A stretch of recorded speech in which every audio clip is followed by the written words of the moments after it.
Have you ever met someone who seems quiet and shy on the outside, but deep inside was full of purpose and passion? That was John Calvin. As a boy, he wasn't the type to chase adventure or seek attention. He was serious, thoughtful, and deeply devoted to his faith, even becoming a church chaplain at just 12 years old. Everyone thought he was destined to become a great religious leader, and he did, but not in the way anyone expected. This is the powerful story of a young man who wrestled with doubt, searched for truth, and found peace in the most unexpected place, the Word of God. Through tears, prayers, and courage, John Calvin went from being a loyal church student to one of the boldest voices of the Reformation.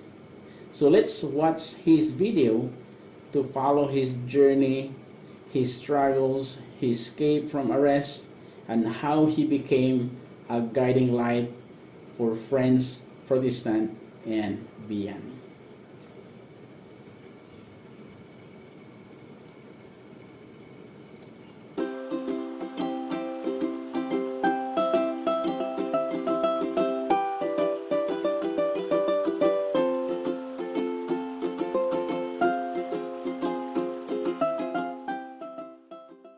Hello, my name is John Calvin, and I am a 16th century reformer.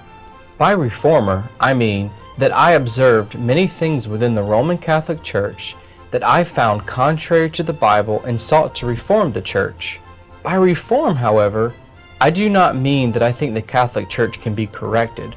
Rather, I feel as though there is so much wrong and twisted, the true Church of Jesus Christ must be reformed entirely and separate from the Catholic Church. Allow me to tell you a little bit about my background. I was born in the city of Noyon in France on July 10th, 1509. And because my father had some ties with some wealthy families in our region, they paid for me to go to school. And even though I didn't come from a wealthy family, I was blessed with intelligence and worked really hard at school and studied all kinds of things like Latin, grammar, rhetoric, logic, arithmetic, geometry, astronomy, and music. I did all these things in preparation for college. Though school was very rigorous and tough, I learned discipline that stayed with me throughout my entire life. After this time at school, I transferred to another school and prepared to study theology at the university. My father, however, wanted me to study law instead, so I consented and moved schools again to study law. I finally finished with my law degree and was able to practice. During my time as a law student, I also taught myself Greek, and I began getting to know people and read books by authors who thought that the Catholic Church was filled with errors and problems. And finally, in 1533, God, by a sudden conversion, subdued and brought my mind to a teachable frame, which was more hardened in such matters than might have been expected from one at my early period of life. Having thus received some taste and knowledge of true godliness, I was immediately inflamed with so intense a desire to learn more about God and His Word. Before, I was a staunch Catholic, but once I truly understood the gospel of grace, I began to see that what the Catholic Church taught was very different from what I read in the Bible. After this, I stayed in various places outside of France for 3 years, where I began work on perhaps one of my most famous books. You might have heard of it, The Institutes of the Christian Religion. In this book, I sought to sum up in almost its entirety the doctrines of true godliness. After this period, I was planning to permanently leave my home country, as many evangelicals in the country were being persecuted. I planned to go to Strasbourg, which is in modern-day Germany, but war had broken out between the King of France and the King of the Holy Roman Empire, which meant that I had to take a detour through Geneva, Switzerland.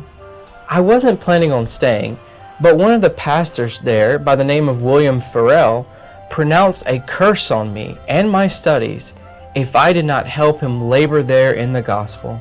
Then it was as if God had laid His mighty hand down from heaven to arrest me. And needless to say, I stayed in Geneva. While I was in Geneva and under the influence of my friend William Farel, I was very bold, untrained, and really unwise in knowing how to navigate human relations. I was placed into many complex political situations and acted more as an inflexible bull than the government of Geneva could take. Thus I, along with my friend Pharrell, were exiled from the city after just 2 years of living there. But God, in His sovereign mercy, was wise and gracious in this act also. For during my departure from Geneva, I lived in the very city I had sought out those many years before, Strasbourg. While there, I came under the discipleship of a man by the name of Martin Bootzer, from whom I learned so much. While working as a pastor at a church for French refugees, I learned and grew so much as a minister of the gospel and as a man. It was during this time that I also met and married my wonderful wife, Idolette. These happy years, however, came to an end when in 1541 I was summoned back to Geneva by the same city council that had once exiled me just 3 years prior to help lead the church there. I picked up in the very spot I left off preaching those 3 years ago.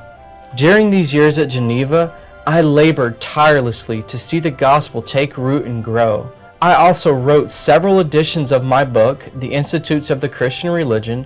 Along with this, I was taken up with preaching and teaching and keeping up correspondence with various ministers and dignitaries throughout Europe. In 1559, I even established the Geneva Academy, where students were trained for the ministry, which the Scottish reformer John Knox called the most perfect school of Christ seen on earth since the days of the apostles. All this work, however, left me with many physical problems, such as lung trouble, gout, and excruciating pain in my kidneys and bladder, and ultimately to my death in 1564 at the age of 54. And indeed, it could be said that I worked myself to death. But I do not count any trouble I endured in my life as a minister of the gospel as something about which I can boast. I was just a man possessed by the love of God as displayed in the gospel of Christ and committed to knowing Him and making Him known. There were many other things that I did during my life that I have not recounted here, but I hope this gives you a better understanding of who I was and my place in history. Some people found me to be a little bit egocentric or snobbish, while others found me to be a true example of godliness. Indeed, one of my closest friends and successor to my ministry in Geneva said of me that I was the greatest light there was in this world for the direction of the Church of God. I, like all human beings, was complex and imperfect, and along with Paul, see myself as the chief of sinners. My life, moreover, was not free of controversy. Though I had many friends, I also had some enemies. I was oftentimes in conflict with the Genevan rulers over issues of church control. For example, I believe that the leaders of the church should decide who gets excommunicated from the church, rather than this being decided by the civil magistrates. I was also attacked by some for my teaching on the doctrine of predestination. Moreover, I was sometimes at odds with my fellow reformers over such doctrines as the Lord's Supper and church discipline. Indeed, if you Google the name Michael Servetus, you will learn of my involvement in a very controversial matter which still provokes questions even among my most avid supporters. Through all my weakness, however, I truly endeavor to be a faithful servant and minister of Christ and His church. For you see, we exist to glorify God, and however imperfectly, this is the task for which I gave my life. As it regards my legacy, I wish not to speak of myself in any great length. In fact, I think I'm going to take on a much humbler form. There, that's better.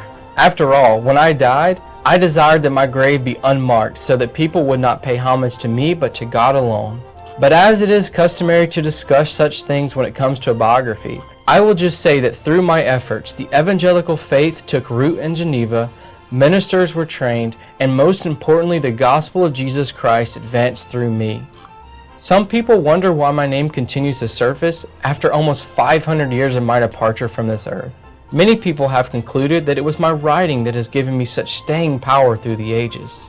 Some have said that my writing is so clear, penetrating, and organized that the eternal truths contained therein are more easily understood and celebrated. But this is all I will say on this matter. Until next time, thanks for being here, and Soli Deo Gloria.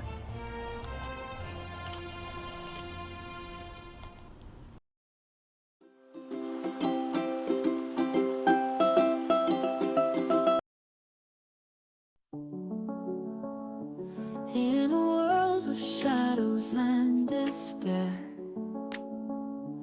there's a light that's always there.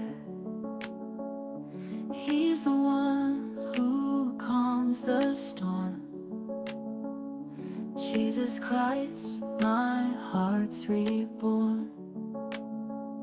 With a love that conquers fear, He wipes away each trembling tear. From His heart to mine it flows, the peace only Jesus knows. Peace from heaven in my soul. Jesus makes my spirit whole. In His arms I find my place. With His love my fears erase. In the quiet of the night, when the darkness fights our light, there's a hope that lifts our gaze. Jesus gives us brighter days. With His touch we're renewed. He gives strength when we're subdued. In His promise I believe, a peace only He can weave. Peace from heaven in my soul. Jesus makes my spirit whole. In His arms I find my place. With His love my fears erase.